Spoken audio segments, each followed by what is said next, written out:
श्री सद्गुरुदेव भगवान की जय हो। आज हम कार्तिक मास के बारे में चर्चा करेंगे। यह जो कार्तिक मास है 7 अक्टूबर 2025 से लेकर के 5 नवंबर तक रहेगा। भगवान श्री कृष्ण कार्तिक मास की महिमा बताते हुए कहते हैं माता सत्यभामा से कि हे देवी, पूर्व जन्म में तुमने कार्तिक मास में दीपदान किया था, इसलिए उसके पुण्य के प्रभाव से आज भी आपके घर में लक्ष्मी जी सदैव स्थिर रहती हैं। मृत्यु पर्यंतक आपने कार्तिक मास के व्रतों का पालन किया है। इन सभी पुण्यों के प्रभाव से आज आप मेरी पत्नी के रूप में विद्यमान हैं। यज्ञ, दान, तप, व्रत ये सब एक तरफ है और कार्तिक महीने का जो पुण्य प्रभाव है वह एक तरफ हो जाता है। भगवान विष्णु जी ने भी देवताओं को वरदान देते हुए कहा था कि मंत्र, बीज, यज्ञ और चारों वेद कार्तिक मास में जल में ही निवास करेंगे। भगवान देवताओं को कहते हैं कि मैं कार्तिक मास में ही जल में निवास करता हूँ। जो लोग कार्तिक मास में सुबह सुबह स्नान करेंगे वे निश्चित ही समस्त देवताओं का पुण्य का पानी अपने ऊपर संग्रहित किया है, इतने पुण्य के भागी हो जाते हैं। जो कार्तिक मास में प्रातः स्नान करते हैं ऐसे लोगों को देवता भी सम्मान देते हैं। आपको प्रातःकाल जल्दी सूर्योदय से पहले स्नान करना है। सूर्य उदय होते होते भी स्नान करते हैं तो वह भी पुण्य, जो स्नान है वो पुण्यदायक माना जाता है। हो सके तो तीर्थ के जल में स्नान करें। अगर तीर्थ के जल में स्नान नहीं कर सकते हैं तो घर में ही बाल्टी में गंगा जल डालकर उस जल से स्नान कर लेना चाहिए।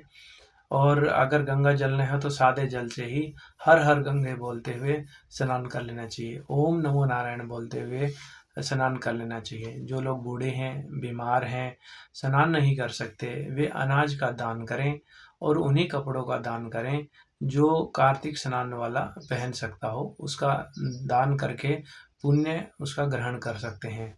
भगवान विष्णु की प्रीति के लिए हम लोग जो भी इस महीने में पुण्य कर्म करते हैं वो अक्षय हो जाता है।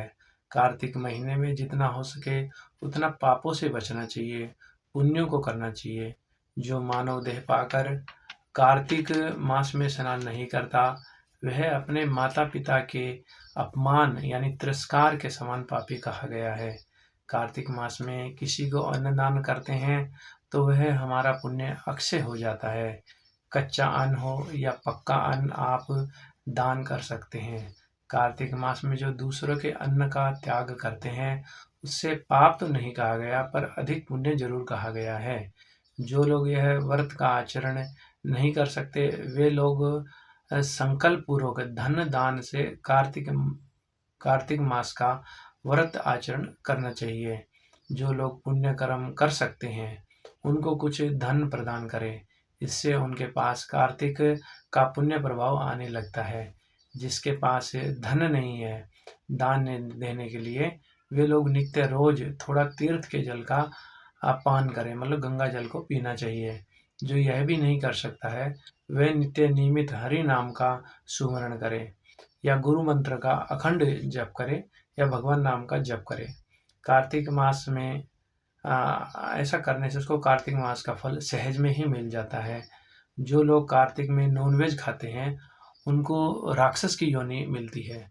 कार्तिक में भूमि पर शयन करना चाहिए, चटाई बिछाकर उसके ऊपर या कंबल बिछाकर बेडशीट डालकर उस पर शयन करना चाहिए। इससे युगों युगों के जो उनके पाप हैं वो नष्ट हो जाते हैं।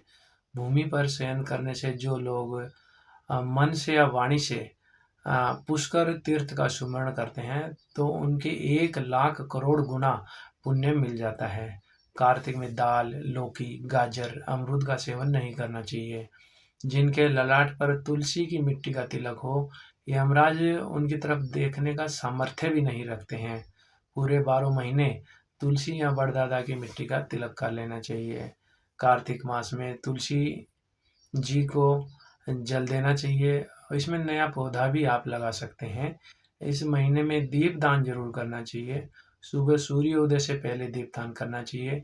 शाम को भी आम, बरगद, पीपल, बड़ में तिल के तेल का दीपक दान करना चाहिए। घर के दरवाजे पर भी दीपक जला सकते हैं। कोई जलाशय हो, तालाब हो, नदी हो, कुआं हो और वहाँ भी दीपदान जरूर करना चाहिए।